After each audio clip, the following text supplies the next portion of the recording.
fooled me once, but I ain't falling twice. All lies. Oh Lord, I ain't gonna run. My rise has just begun. I'll shine. Shame on you. Should have seen what you were like. Dangerously nice. You got me all lost. So blind. You got me all lost. Listen to my heart. I gotta be lost. Survive. Now you're all gone, my friend. Paper cups will come around. I'm still walking, I'm still proud. I never lost it. I never lost it, baby. Paper cups will come around. I'm still walking, I'm still proud. I never lost it. Paper cups will come around. I'm still walking, I'm still proud. I never lost it. I never lost it, baby. Paper cups will come around. I'm still walking, I'm still proud. I never lost it.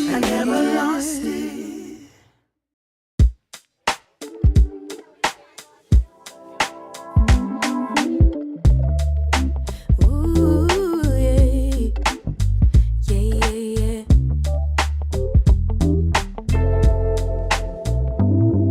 I could stare at you for 100 years and I never blink an eye.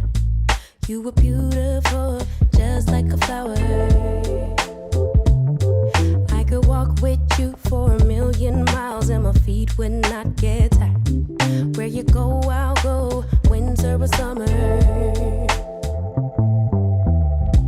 I don't care the seasons change. 'Cause darling, I'll stay right here with you. Every night and every day. 'Cause darling, there's nothing in this world I'd rather do. Never been this close to heaven. Never felt something just like this. Ecstasy. Never been this close to heaven. I don't know if this is real or fantasy, or somewhere in between. Or somewhere in between. Oh yeah. You could fall asleep for 100 hours and I wouldn't miss a thing. I would keep you safe while you were dreaming. You could scream and shout, cry 1,000 tears, and I wouldn't let fear win.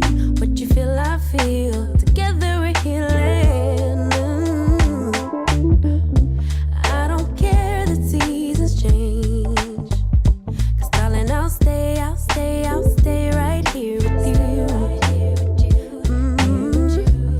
Every night and every day. 'Cause darling, there's nothing in this world I'd rather do. Never been this close to heaven. Never felt something just like this. Ecstasy. Never been this close to heaven. Welcome to a brand new edition, a special edition of HBCU Sports Live. I'm Ken Rashad. This is the podcast where we talk all things HBCU athletics, good, bad, or indifferent. And today we decided to go on live during the day, and I'm joined by my man Chris Stevens, who had some extra time and said, you know what, let's go ahead and do this.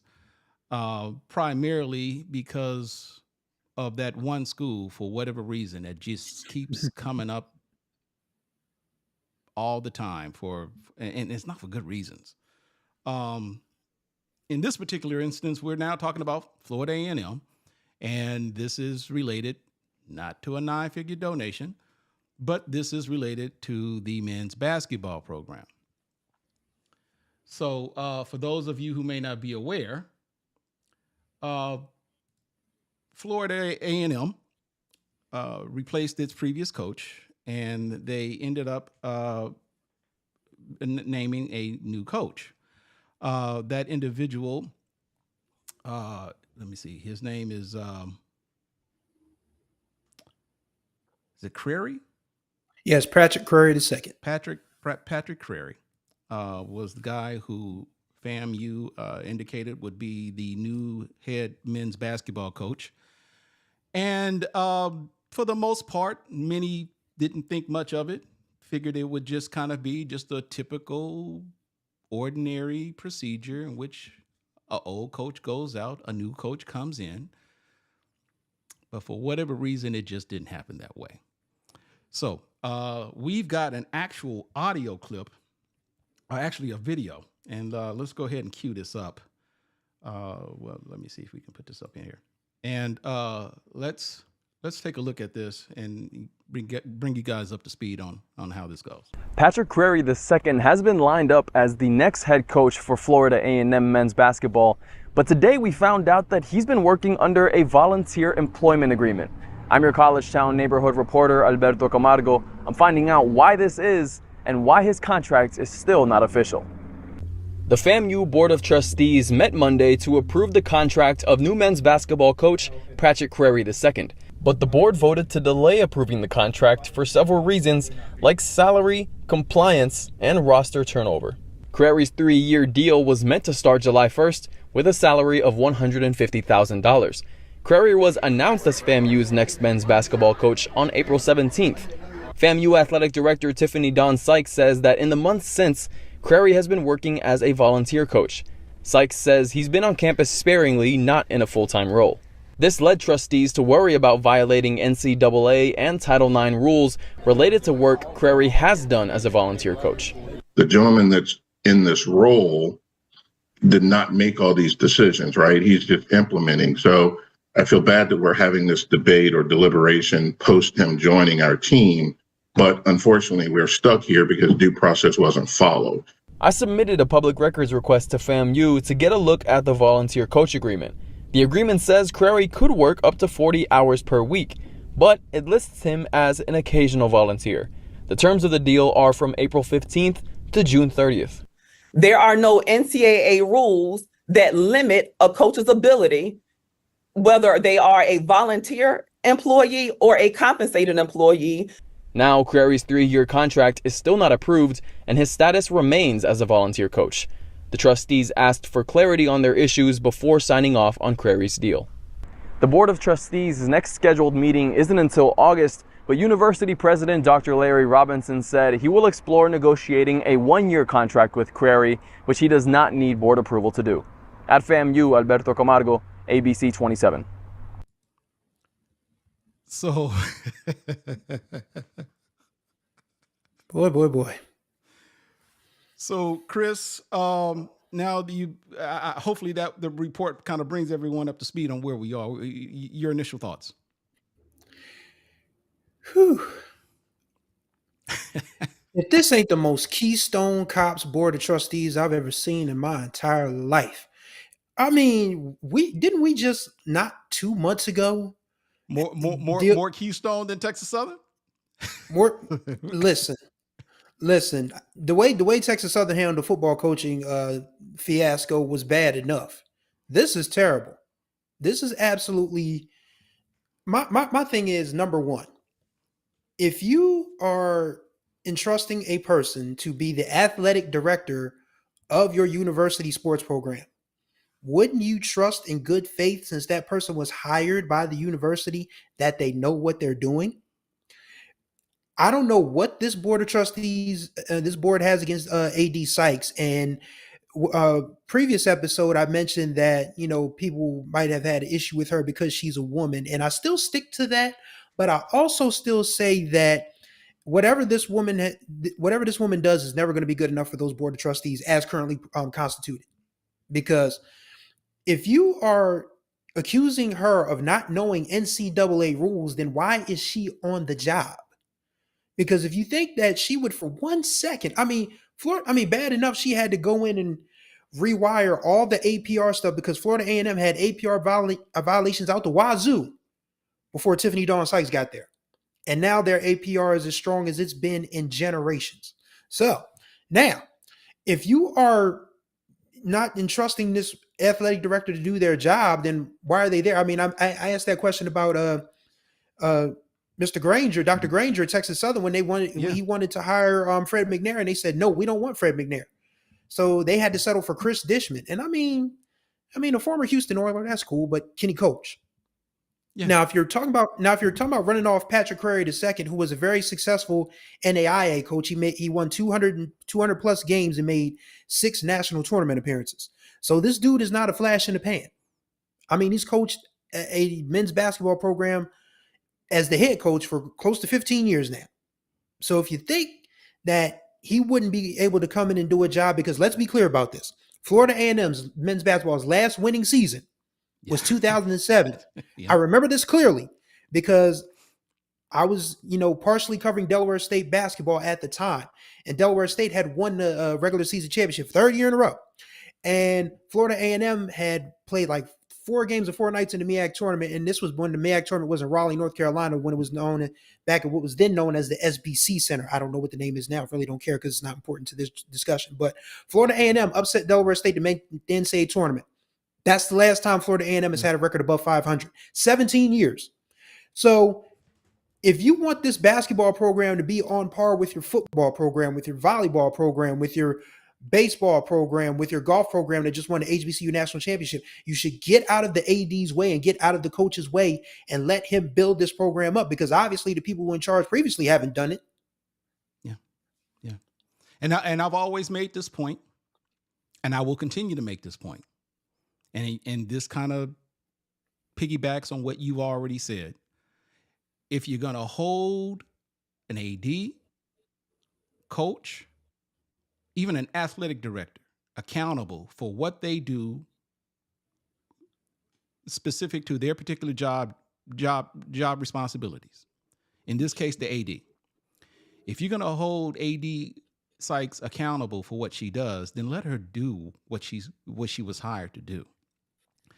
So that was the video report, but the plot kind of thickens because now there are some other details that we happen to come across, according to the Tallahassee Democrat, Chris. It says here, and this was an article, I think this was a day or two ago. It says the FAMU Board of Trustees pause on approving Crary's contract comes on the heels of a detailed letter from an influential Tallahassee pastor questioning actions taken by Crary that led to the dismissal of 16 current players, including the minister's son. In a letter obtained Sunday by the Tallahassee Democrat, Bethel AME Church's senior minister, the Reverend Dr. Julius McAllister, wrote to FAMU President Dr. Larry Robinson expressing his discontent of 16 players, including his son Colin, being notified via telephone on April 27th that they were dismissed from the team by Crary without allowing them to compete for a spot as promised by AD Sykes. So, Chris, what are we to make of this? Well, so let me be clear about this. The opinions of Chris Stevens are not those expressed by Ken Rashad and HBCU Sports. So if you got a problem with anything I'm saying, my Twitter handle is CJ Writes and Things. You can find me on Instagram at Chris Stevens Writes. I ain't a hard person to find. However, this is helicopter parenting to the nth degree. Now, apparently this influential pastor, the Reverend Dr. J. McAllister, not Reverend Dr. J. Julius Irving, who I have a lot more reverence for, is if he's upset that his son didn't make the team, then there are probably several other parents around the country that are mad that their sons didn't make a basketball team, because I've got a very important distinction for people to understand about NCAA scholarships if you're not familiar. They are year to year. This is not a 4-year contract. If a coach comes in and says, all right, this player was under scholarship last year, but scholarships expire. They're supposed to be renewed. And if your scholarship is not renewed, then guess what? You got to move on. And if that coach gives a probable cause for them to not renew your scholarship, you got to take that on the chin and move on with your life. Now, if this pastor is a avid FAMU supporter, as been, reported, that shouldn't change his support, because we're talking about conditional support here. Oh, I can only be a Florida. I can only bleed orange and blue. Orange and blue. Oh my God! Excuse me. Woo. Orange and green. I'm Get it right. I'm about to get cussed out on these tweets, man. Me talking crazy, and I'm about to get cussed out. But yeah, but if you're saying your conditional bleeding of orange and green is if your son is on the team, is ridiculous. Because your son's going to stop playing basketball at some point. Are you just going to be done with Florida A&M after your son graduates? Yeah, I don't think so.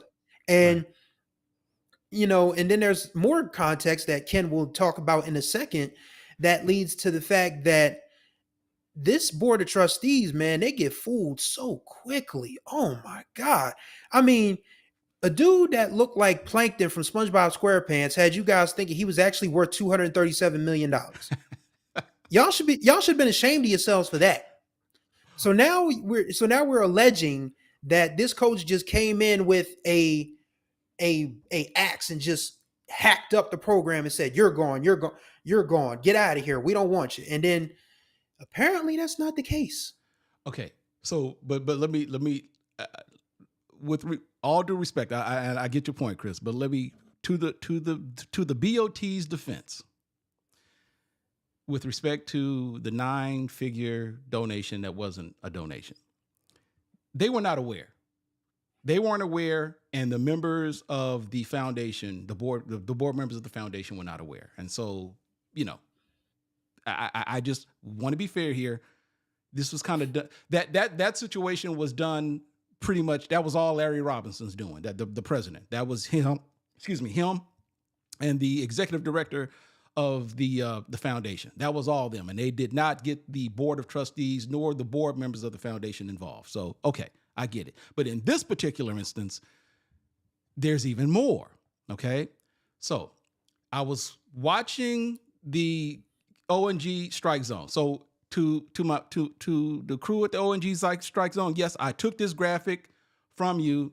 This graphic is courtesy of the ONG strike zone. I didn't have a chance to put it out there, but those my dudes. I think we cool, and I'm putting it out there. This graphic comes courtesy of ONG strike zone. But I thought that this, whether or not it's verified or not, I think that there's too much detail here for us to ignore. Okay, because the reason why this is important is because in the report, according to the Tallahassee Democrat, it states that McAllister, the minister, it states he indicates that 16 players were dismissed. He's expressing his discontent of 16 players, including his son, being notified via telephone on April 27th that they were dismissed from the team by Crary without allowing them to compete for a spot as promised by AD Sykes. Now, he says it was 16, the pastor, right? Mm-hmm. This graphic is a summary, according to ONG Strike Zone, of the 2023-2024 basketball roster, in which, according to them, there were 19 players. All right? So follow me here. 4 players were granted scholarships with the new coach. 4. 6 players entered the portal before the announcement of the new coach. After 3/20, when it was made known that McClellan was not going to be brought back. So 6 players had already entered into the transfer portal. So 6 and 4, that's 10 players right there, right? 2 players entered the portal after the announcement of the new coach. 1 key contributing player has no eligibility. He graduated. Another contributing player who played more than 5 games is still undecided as to what he's going to do. 1 player left the team during the season. 4 players played less than 5 games, not granted a roster spot walk-on who will be given an opportunity to try in 2024. So that is the accountability list of all 19 players, as opposed to the 16 that the pastor indicated in that letter was told to him, or what he supposedly told the Board of Trustees. That's two totally different tales. Because initially, when the reports came out, we were kind of given the impression that the coach just went out and just stripped everybody of their scholarships, similar to what we saw with the women's volleyball team at Grambling. But anyway, but apparently this is not the case, and we know this because it's not unheard of. At the end of the season, players immediately jump into the transfer portal. They let their coaches know they're not going to stay. And this is regardless whether or not the coach is going to stay. For whatever reason, coaches think they deserve more time. They think they may have better opportunities in other programs. And so this all happens. But when you look at the detailed summary of where these players are, or where they went, or what their current status is, it leaves a lot to be desired. Is this really all about one person who has a problem with his son not being a part of the team? And he has so much pull, and I don't know who this guy is, but he has so much pull that one guy can send a letter to the Board of Trustees, and it would make the Board of Trustees put a pause on approving a 3-year contract simply because of this guy. And I want to be clear about this. College sports now, yes, it's the transfer portal has changed things up a little bit, but you still have to be a decisive program in terms of what direction you're going in and allow that coach to chart that direction. I've always said this because I've seen coaches get fired 1 year, 2 years into a contract. And in college sports, you need at least 3 years of a coach to cycle out a previous coach's former players, get his or her kind of players in there, so you know what your program is going to look like on the floor and on any field of play, whether it's baseball, softball, volleyball, cross country, swimming. You know, coaches have their different ideas of how they want their program to be run, and you've got to give those coaches a chance to cycle out a old coach's regime and bring in their type of athlete. And Crairy's already behind the 8 ball because most of the recruiting season is finished, because believe it or not, the fiscal year starts Monday, July 1st. And that's when all of the financial aid particulars for kids that filed the previous year take effect for the 2024-25 academic year. So being able to find players after FAFSAs have been filed, it's going to be a challenge. Great point. And when you think about it, and it's interesting because if you follow this situation on Twitter by any stretch, you'll see that Coach Crary, despite the fact that they are holding up this man's money, is still announcing recruits. So either he's a man of strong faith or strong brass ones, because he's literally just like, I'm not going to let the Florida A&M Board of Trustees stop me from building a basketball program, which he deserves a ton of credit for, because anybody else, let me tell you something about Chris Stevens really quickly. I've been in a situation before where I've had to wait for somebody's approval to sign my contract so I could work somewhere. This is not this place. Ken Rashad welcomed me with open arms, and I am glad to be here. So no, we're not talking about HBCU sports. I'm talking about previous jobs in my lifetime. But I've had to wait on somebody else's contract, and it ain't fun by any stretch of the imagination. So waiting on somebody who can't decide whether they believe that you can do the job or they don't believe in the person that hired you to do the job, Chris Stevens would have been out the door. I'd have been an assistant coach at TikTok Tech or somewhere. I'm not gonna sit around and wait for y'all to get off your butts, get off the rusty dusty, and make up your mind. So Patrick Crary deserves a ton of credit for showing that he actually wants to be a Florida A&M, because who doesn't want to be a Division I men's basketball coach? And what we're learning about the SWAC is that it's going to be a more wide open field in the next couple of years.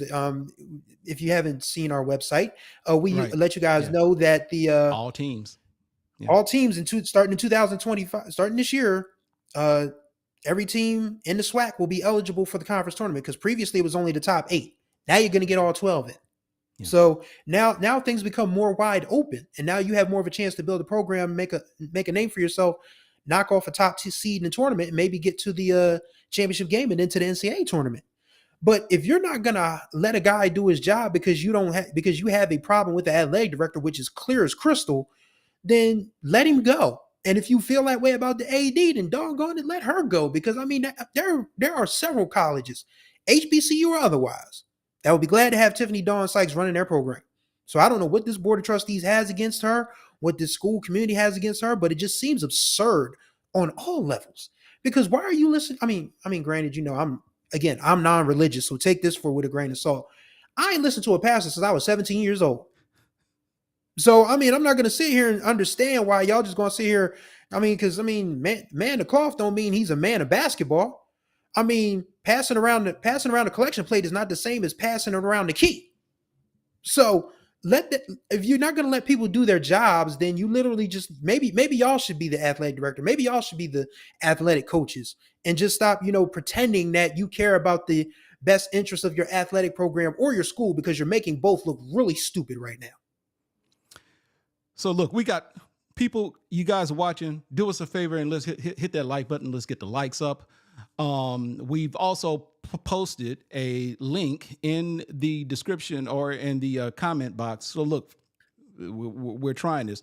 If any of you would like to hop in on a Zoom call and express your comments about what we're talking about, by all means, feel free to do so. The link is there. We'd love to get your comments and your feedback on the topic of the moment. And by all means, let's take advantage of it. So, Chris, to your original point, I mean, is there somewhat of a silver lining? Because again, the original contract is for 3 years. I think it's $150 a year. I guess I found it somewhat amazing that the Board of Trustees, I don't know where they got this information from. I mean, they were saying that, well, they couldn't understand, there was some possibility that FAMU was offering this guy something like 3 times his salary, as if he wasn't getting paid at all from his previous job. And I think it was disclosed he was making something like $95,000 at his last job. And so, he gets a opportunity to coach a Division I basketball program that pays him a salary of $150,000, which, that's a nice little increase, but it isn't 3 times the amount of what he originally made. So is there somewhat of a silver lining? Because to address your point about why, he would have been out the door, I think there is something to be said for the fact that Larry Robinson does have the ability to at least give him a 1-year deal without the approval of the Board of Trustees. Because from what I understand, and I've heard this a lot from the Board of Trustees there at FAMU, that, supposedly they're not supposed to be involved with personnel decisions with respect to, hiring and firing. I guess the only time it becomes an issue for them is when they're dealing with multi-year contracts. But when it's just a matter of just hiring someone and bringing them on, I guess as an employee, and there's no contract involved in, or a 1-year contract, Larry Robinson has the autonomy to do that. Is that a silver lining in this case? Well, first of all, let me say, as a Division I program, if you can only pay a guy $150,000 and he made $95,000 at the NAIA level, you ought to be ashamed of yourselves. That's number one. Number two, I think that is the one positive from this, is that Dr. Robinson can say, all right, well, we can't give you the multi-year, but, stay patient, sign this 1 year and we will move heaven and earth, I'm assuming him, AD Sykes, and whatever board members he needs to, butter up to get this done, to get him the multi-year deal. But at the same time, it's a silver lining with a catch, because you still have to go out and recruit. You still have to go out and convince the kids that are in the portal, if they haven't left already, because I believe the portal deadline anyway was May 1st for basketball. So if those kids aren't gone already, then you pretty much have to coach them. And you got to get those kids in line, the kids that you've offered the scholarships, the walk-ons. And then again, we are walking into July. We are literally walking into July on the other side of this weekend. And the fiscal year and the academic year starts right then on July 1st, excuse me. So if you're expecting this dude to improve on a 6-23 season, and you're going to be sorely disappointed because he's not going to be able to get the players that can take you from 6-23, from 6-23 to something decent. And again, this is a Florida A&M men's basketball program that has not had a winning season since George W. Bush's second term. A lot has changed in the world since then, but what has not changed is that Florida A&M men's basketball is terrible. And don't you want to change that?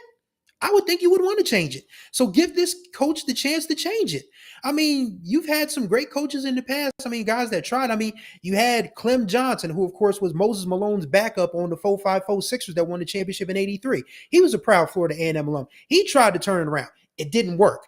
Robert McCullum has had the job for the last 7 years. Didn't work for him. So you got to let Coach Crary have a chance at it, or else you're just going to be swimming in ineptitude for the foreseeable future. Amen. Couldn't have said it better. Got some more comments coming in. Let me see. Keith Stevens, he was also the associate AD at his old school. Both salaries combined equaled $95,000. Okay. All right. A&T Roy, I don't understand why schools make announcements about things that boards are the final decision makers before the board approves. So I mean, look, I get it, but let's make sure, for what it's worth, and I'm not that I'm an expert on this, but the primary thing that the Board of Trustees is responsible for, all they want to know is how much money is being spent and how much money is coming in. Are we spending too much for this? Are we spending too much for that? It's not necessarily about contracts. It's about pretty much everything related to the day-to-day or to the operations of the school. First and foremost, how much is it going to cost the state? They're the trustees appointed by the governor, and that's pretty much all this is. So when the board goes out of its way to start making comments about, it's unfortunate that we brought this guy in and he's got his family here, and we're now at this point where we're trying to decide whether or not, well, you've just admitted to everyone that what you're trying to do doesn't help the issue at all.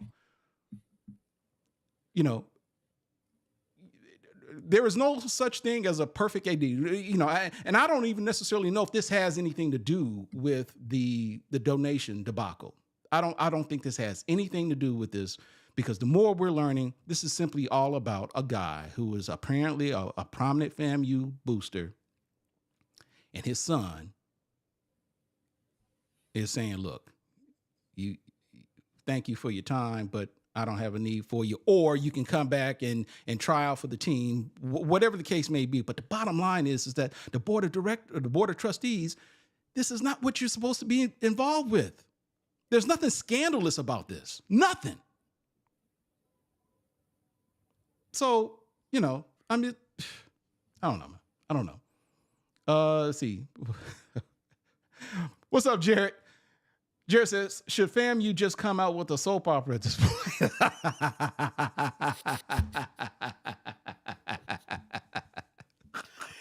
They should, man. Oh, man. As the highest of Seven Hills turns. Oh, wow. Wow.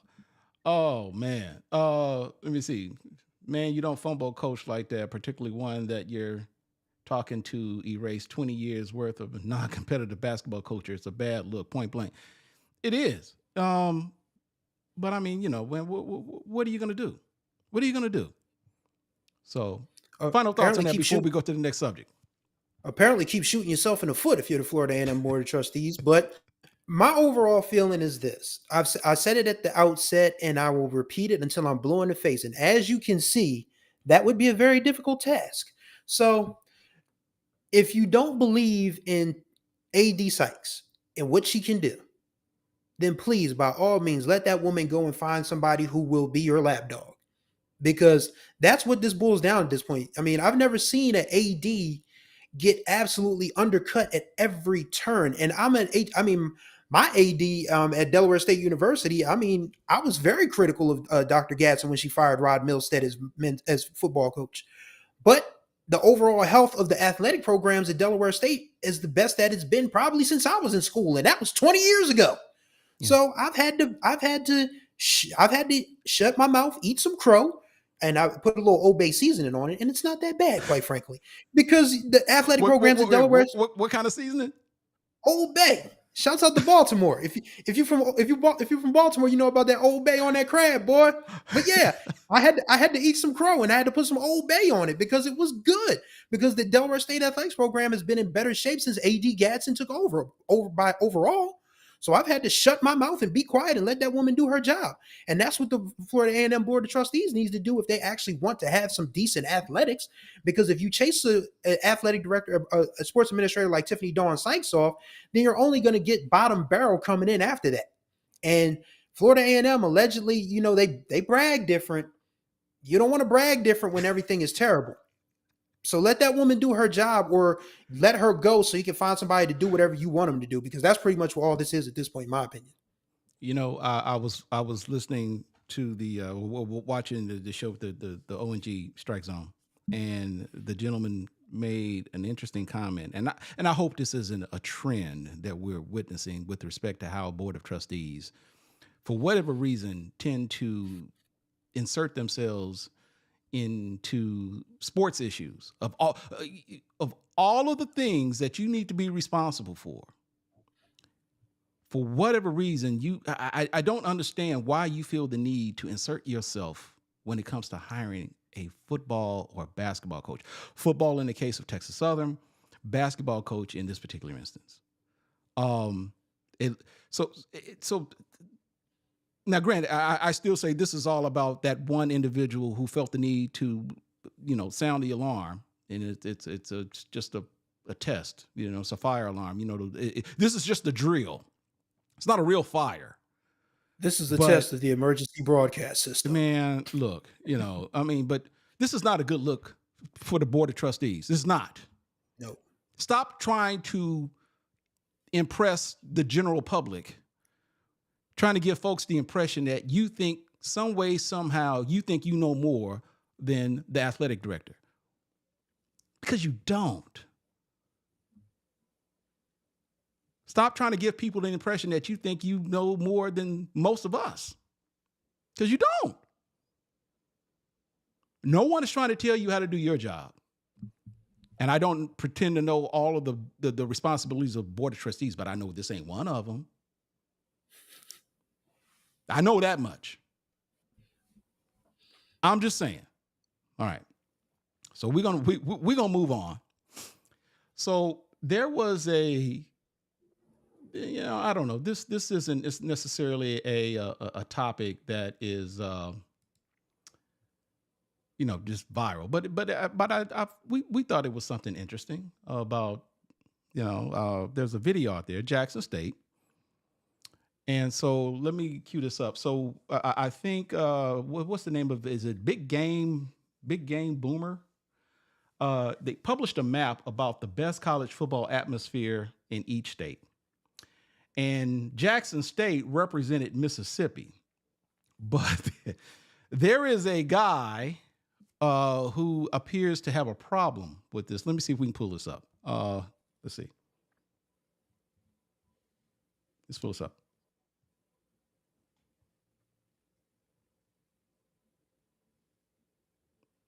Come on, video.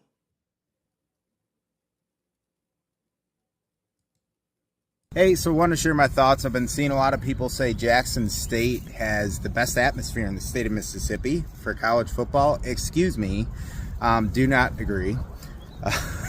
First of all, they're an FCS school. To me, this conversation is FBS only. Do they have a neat atmosphere? At least when Dion was there, they did. An emphasis when Dion was there. Regardless, they're FCS. Nobody cares. You saw game day last year. If you saw college game day, which half their fans probably didn't even bother watching TV. The ones that were there, you could tell 3/4 of them didn't even watch college football. They were just there for the pageantry.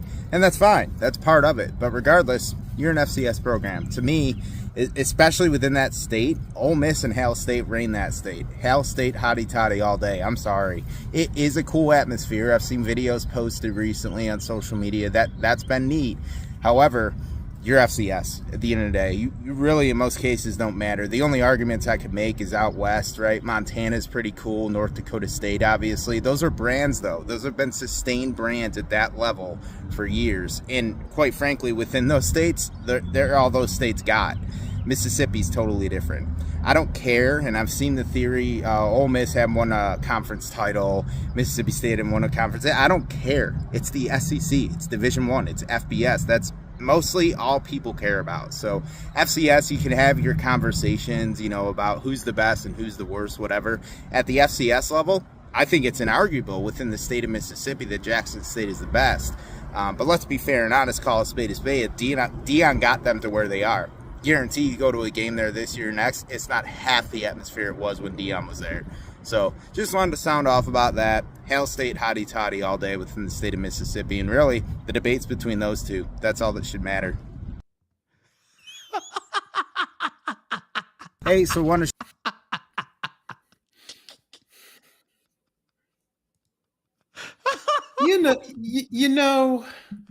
I try to be respectful of human people because my grandmother always said to me, you never want to, number one on somebody when they could number two on you. And I just want to know who asked this sentient, underbaked potato, who cared what he thought about Jackson State and FCS football. I want somebody to answer that for me before I take another step. Because you don't matter. You talk about FCS and Jackson State doesn't matter, buddy. You don't matter. Who are you? You fake ass Jim J. Bullock. Sit down somewhere. Nobody asked you that. And I mean, if the folks at the I Love ain't got on him yet, they gonna be there in a minute. So just hold tight, buddy. But if it hasn't happened already, right? Yeah. Just hold, as they like to say, hold tight. But all seriousness, if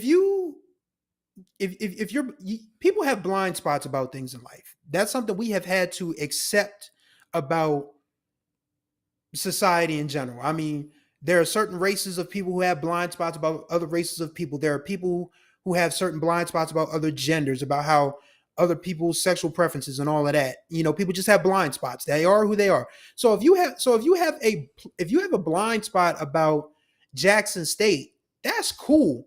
But don't put it out there to where we can roast you, because we will.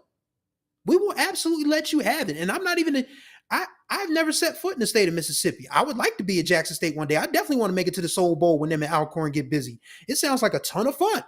But as an HBCU alum, I have no problem defending our schools. And yes, shouts out to Ida Watch. Jackson State has led FCS in attendance before Deion got there and after Deion got there. So what does that tell you?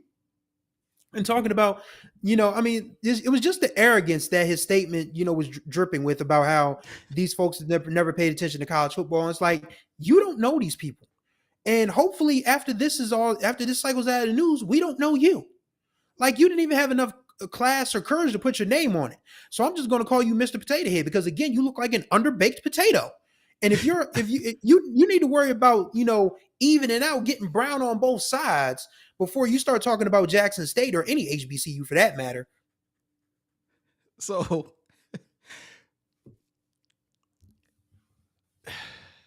what got me was, he says, well, maybe the exception, it's different on the West Coast because, wait. Kendrick, you know what? Kendrick, you are going to have to come in, sir, on the Zoom link, because bringing you on, come in, log out. There's a link in the chat. You got to come in through the Zoom link, sir. We about to hear from one of Jackson State's finest. This is going to be good. Yes. Kendrick, can you hear me?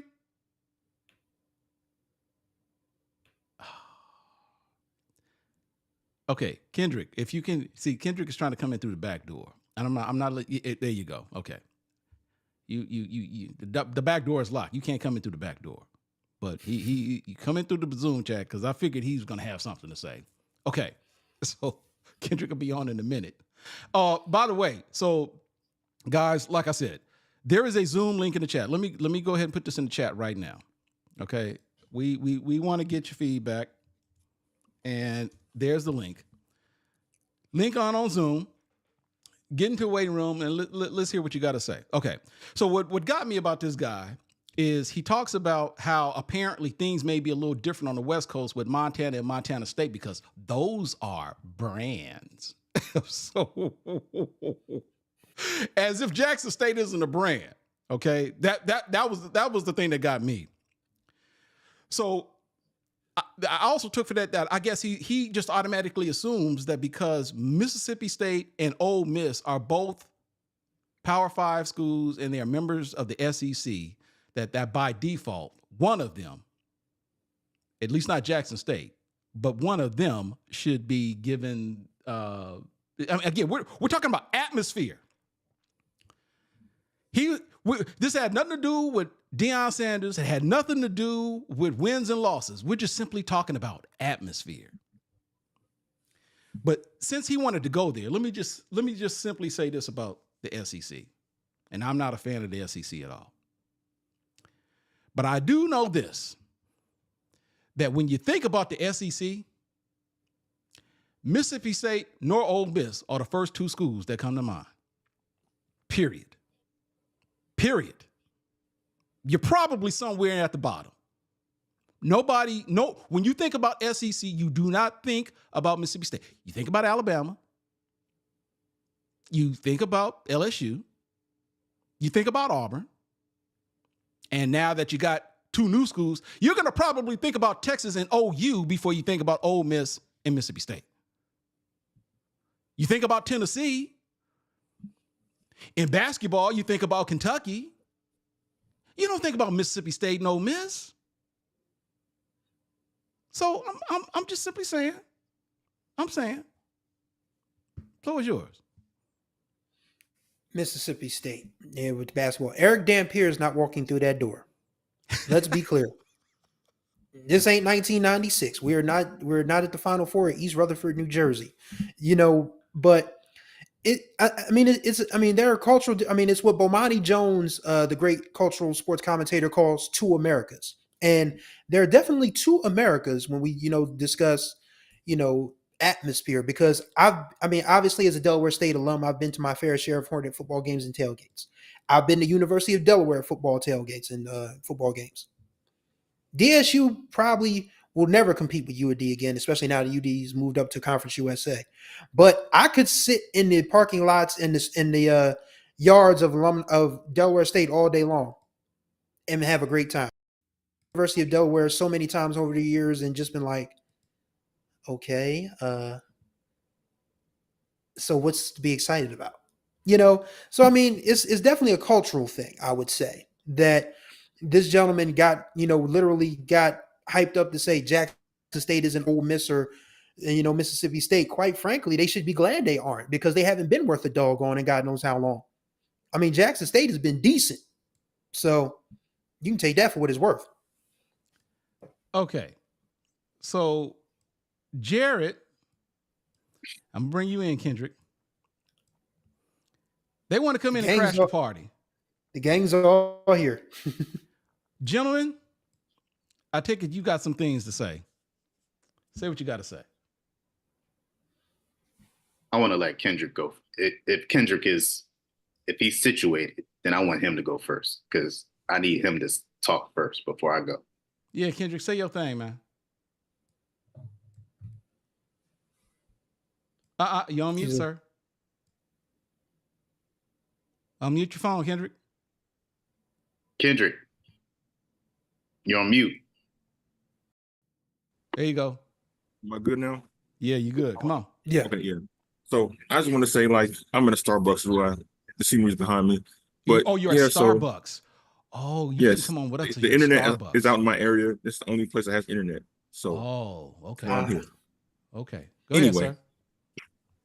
Yeah, but anyway, so I come across this video on social media, kind of like everybody else did, and it just goes to show you how ignorant people are about Black colleges and the elitist attitude that they have about Division I schools And also, Chris wrote a really good piece last week about comparing the arguments made in the WNBA about Kellen Clark to the same arguments we kind of heard about Deion Sanders being at JSU, and how everything success-wise contributed to him and not things that have already been established within the Black college culture. Well, this guy said, nobody cared about JSU until Deion Sanders arrived. Sir, Right. Jackson State football has historically led the FCS in attendance, more so than Montana, more so than North Dakota State, more so than any other FCS school. Jackson State also has more Hall of Famers in football than Ole Miss and Mississippi State combined. Before Deion Sanders even came to Jackson State, it was it still is the most recognizable HBCU out there. So to contribute Deion Sanders as putting JSU on the map is totally wrong. Like people saying Kellen Clark put WNBA on the map. No, Jackson State has always been one of the standards of Black college football and one of the standards of the FCS too. Somebody posted a couple days ago the first ever FCS poll, and guess what school was ranked in the top 10? Yes, Jackson State was. They were ranked in the top 10. So I say all that to say, people are just way too ignorant about Black colleges and the role that Deion Sanders played in popularized Jackson State. And I'll just leave it at that. But Kendra, let me just pause you there for a minute, and I because seriously, I want to be fair to what this guy was saying.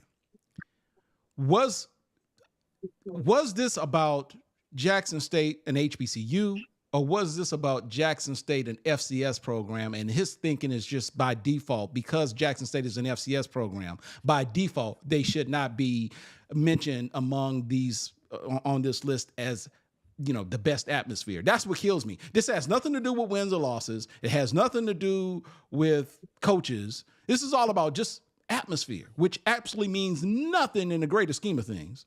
But was this more so about him looking down on HBCUs, or was this just him having just a overall put down on all FCS schools in general? To me, it was about looking down on Black colleges because that map also included other FCS schools too. And the only one he pointed out was Jackson State. So that tells me he kind of harbored some resentment that the school was even on there, because he talked up Montana, he talked up North Dakota State as being better atmospheres than Jackson State, which is totally untrue. So yeah, he did harbor some resentment against Jackson State because it was a Black college, like it wasn't supposed to be there. Go ahead, Jared. You got something? You said you wanted Kendrick to speak first, so go ahead. America is the king of a lot of things. If there's one thing we may be the ultimate kings of, it's pointless discussions. Because this is so pointless. I've never. Hey, man. We argue about if NBA champions should call themselves world champions. We argue about what's another one? Sweet or savory grits. Savory grits, by the way. We Sugar argue on the about, grits.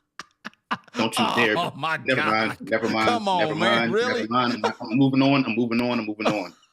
We have some of the most pointless arguments ever. And this is just another one of them.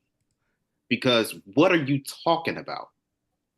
What are you talking about? Because they're an FCS school, they can't be mentioned in the best atmospheres in college football? A D2 school can be in that discussion. A D3 school can be in that discussion. An NAIA school can be in that discussion. Because what division you're in does not dictate the atmosphere that you are in. And he's talking about brands. Wording is very important. When you say a brand, that is different from saying, oh, this has a better atmosphere. So let's talk about brands. A part of branding is marketing. And a part of marketing is having a student body that invests in the school. And I don't know about you all, but I don't think there's any school that invests in marketing their school than Jackson State. You could say Florida A&M as well, But at Jackson State, you can't say a word about Jackson State without getting a flood of people on your line saying, "Don't talk about my school like that." So that's one thing. Another thing is when recruits announce their commitment to Jackson State or they announce they're in the transfer portal, who's the first group of people that's in them comments with that same gif of that dude with the pom-poms in the stadium? They're every single Jackson State person will be in their comments flooding, talking about come to Jackson State. That's an investment in, that's branding. That's your students buying into marketing your school. That's a brand. I ain't never seen nobody from Ole Miss talk about, hey, come to Ole Miss. For what? Come to Ole Miss for what? And then as Kendrick laid out, I forget them not having more Hall of Famers than Ole Miss. Name one player from Ole Miss that's better than Walter Payton. Name one wide receiver that's better than Jimmy Smith. I can't think of nobody. So what are we talking about here? What are we talking about? Like, look, I know a lot of people hate on Jackson State because of when they had Deion, but I guarantee you most of Jackson State's fan base was there long before Deion, and they'll be there long after Deion. So you saying that they only had that atmosphere because of Deion is ignorance on your part. Do your research before you speak, because it's better to what's the quote? It's better to speak and to be thought of fool than to speak and to remove all doubt. Yeah, exactly. That. And that man made himself look like a doggone fool. I'm not gonna be a potty mouth because my mommy might be watching, but your mommy. He made himself look like a doggone fool, talking and not knowing what he's talking about. Oh man. We've all laid it out here. I mean, this is ridiculous. I mean, it is a pointless discussion. It really is. Well, now you made me feel bad that I brought it up since it's so damn pointless. But, no, he don't want to brought it up. I'm just messing with you. I know. Brought it up. I know. So look, I take it no one wants to come in. Look, maybe I'll offer y'all a free t-shirt. Free t-shirt. Someone calls in, come on the Zoom line, send me your details. I'll send you a free HBCU sports t-shirt. How about that? So I'll give you 5 minutes. So gentlemen, real quick, you guys weren't with us during the initial conversation that we had about FAMU. Real quick, what are your initial thoughts about the actions of the Board of Trustees before we end the show? Jared, I'll start with you. The Board of Trustees really just has to understand that you have to let the AD do their job. You have to let the AD do their job. If you would like to give your input, and I'm speaking out of ignorance because I'm not completely understood on what the Board of Trustees job is or what their objective is, quite honestly. So I don't want to speak out of ignorance. I can assure you this. Them trying to suggest who the AD should or shouldn't hire as athletic director isn't one of them. Unless there are some extreme circumstances, maybe personal record. I don't know. Maybe he has to be some sort of a serial rapist or something. But anything like that, you might understand why they might interject. But I don't think any AD in their right mind would even consider bringing on somebody like that. So you would be correct in saying that at the very least, the Board of Trustees shouldn't have any kind of input as to why the AD should hire this person, especially in this particular instance. There's no reason to suggest that this person wouldn't be a good fit for the program other than what was mentioned by that FAMU booster. So anyway, go ahead. Yeah, and part of that is that you're hurting FAMU as a result because recruits are watching. The stakeholders, I know we hate that word, but they are watching.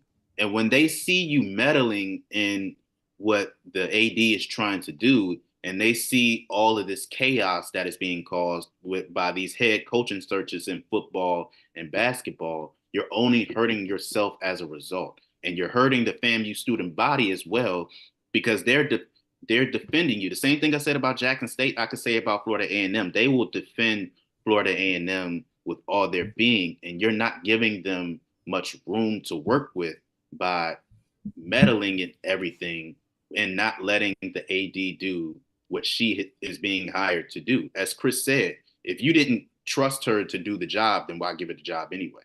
So not much to say, honestly. Just let AD Sykes do what she was hired to do. If you don't believe that she is the best person for the job, then by all means find somebody else. Kendrick, but you're not helping her in any way by doing what you're doing. Kendrick, final thoughts.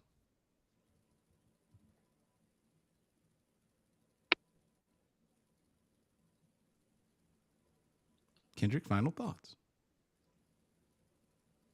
Can he? Kendrick? Hey, he said that Wi-Fi at Starbucks wasn't very good. So. Oh yeah. I'm sorry, I could barely hear. Final thoughts. Yeah.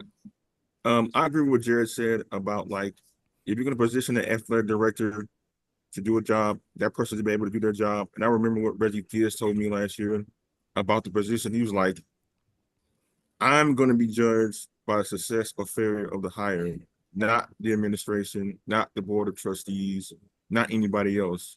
If it doesn't work out, I'm going to lose my job, not them. If it doesn't work out, I'm going to be criticized, not them. So I think anybody working on the board of directors should realize that, like, hey, like, you have the easy job to tell an athletic director what to do and what not to do. But ultimately, you're not going to get the headlines. You're not going to be criticized if a hire or recommendation you make doesn't work out. So there's got to be collaboration between all sides, but everyone should know their role and just do their role and not meddle, as we've seen here with FAMU and other schools. Well, I guess I can't argue with that. Those are all great points. I'm glad you gentlemen had a chance to chime in. Let me see if there are any comments in the chat. So Nick Riley makes the comment, people are losing sight of the fact that this man has a family. Moving his entire family like this is not easy. It's a great point. And it was also a point that one of the members of the Board of Trustees echoed. But yet here you are questioning the hire because of what you think because of something that you think happened, which is now starting to come to light actually did not happen. And here we are talking about it, in which, again, this is, I tell you, man, you have these self-inflicted situations that take place. But this, of all things, of all of the things going on right now, the Board of Trustees decides they want to insert themselves in the hiring of a men's basketball coach when there's absolutely nothing. You can't produce any evidence whatsoever, at least up to this point, to suggest that the athletic director doesn't know what she's doing when she made the announcement to hire this guy. You guys know I am one of those guys who will do whatever he can to defend administrators of HBCUs, because folks on the outside looking in will always go out of their way to demonize them for something they did or didn't do, justifiably or unjustifiably so. But when we got Board of Trustees members, FAMU, and then, you guys over at Texas Southern, making decisions like this, And you guys know me. I'm quick to tell you, that's not an HBCU problem. It's not an HBCU problem. Well, now Texas Southern and FAMU, you guys are making me turn out to be a liar because it's becoming an HBCU problem now. You guys are inserting yourselves in things you have no business doing. All you need to be concerned is how much money is it going to cost the state? How much money are we going to have to spend on this particular item? How much money are we going to have to spend on this contract? But now all of a sudden, you guys think you know more than the ADs, the very people that you approved that the schools hire, so that you wouldn't have to. And now you want to impress us and the public by giving people the impression that you think you know more than they do, when it clearly you don't. And yet here we are having a conversation based upon your intelligent ignorance. Because you, I'm guessing, are very, very intelligent individuals to be holding positions as board members of Board of Trustees. No one doubts that. But now you want to try to impress us with your intelligence by talking about these matters, such as the hiring of a football or basketball coach, when evidence shows that you have absolutely no clue what you're doing. And that's where the ignorance comes in. It's intelligent ignorance. Please stop displaying your intelligent ignorance. Just do what you're supposed to do. Let the ADs do what they're supposed to do. And if for whatever reason, after a certain time period has gone by and it's been determined that they're not doing their job, at least allow them to the autonomy to make the decisions that will ultimately determine whether or not they should stay on as the AD at that school. But for you to insert yourselves in situations like this, you can't hold the AD accountable if for whatever reason something goes wrong with the program and it says the AD's fault, because in this case, this isn't the AD's fault. This is your fault. And I'll end on that note. He's Chris Stevens. He's Jared Hoffman. Kendrick Marshall somewhere at Starbucks. He's on freeze. Ken, before we log off, let's remind the people, ladies and gentlemen, Saturday, July 27th, the inaugural. No, let's get that clear. There's no such thing as the first annual, people. Right. When people say first annual, it drives me crazy. There's no such thing. It's inaugural. So we are talking about the inaugural HBCU Sports Awards. We are going to be honoring the best and brightest in Black college athletics. We have 46 categories. So there is a very good chance that a student or an administrator from your university could be taking home the hardware. So be sure to join us on July 27th. We will be doing this on a live stream on YouTube. We have all sorts of, fun things lined up. And if you want to donate, because, Lord willing and the creek don't rise, this could be something that becomes great with the right amount of support. So go to hbcusportsawards.com, put down some coins, and you will be glad that you did, because we are going to make this an event that you will be proud of and that you will keep coming back for year after year after year. Chris, the check's in the mail, brother. Check's in the mail. I ain't telling him to do that, but period. Yeah. Look, and one other thing, hbcusportsawards.com. Look, man, this thing is a pretty big deal. Okay. If you guys look, man, bless us with the opportunity. We're making it possible. So let me take this time now to kind of give you guys some context in the event that you hadn't heard before. Okay. This has been literally gone on 10 years in the making, in which I tried to approach corporations about being sponsors for this event. Okay. And the one consistent thing that they all said, look, sounds like a great idea, but it's kind of hard for us to fund a concept. That's what they told me. Okay. And I guess it makes sense. I don't know. I'm not going to sit up here and tell you I've got a whole lot of experience approaching sponsors about matters such as these, but okay, it's been consistent during that entire time. It's hard for them to sponsor a concept. So now we're in the process of trying to make it a reality. But do know that there are some expenses. 46 categories means 46 awards. And those awards, they That's 46 awards. So, I mean, it's going to cost some money. And then we got to send them to the individuals to receive them. So go to HBCU Sports Awards and make a donation. And what we're doing is that you make a donation, regardless of the amount. You get to, we put your name on the charter donor wall, because we only intend on doing this 1 year in terms of asking the public for donations. And every year going forward, you will forever be known as the charter donors. And on top of that, you will also be given VIP access to the membership area that we will have during the award show, which will be also where administrators and some of the nominees will also be. And we even plan on having like a virtual after party afterwards. You all will have VIP access to that. So go to hbcusportsawards.com, go to the donation area, make a donation. We will get your money. We'll put your name on the wall. I'll make sure to announce it for the entire world to see. Man, this is something that is for us, by us. This is a grassroots effort. Plant the seed in something that has the potential to be bigger than any of us, okay?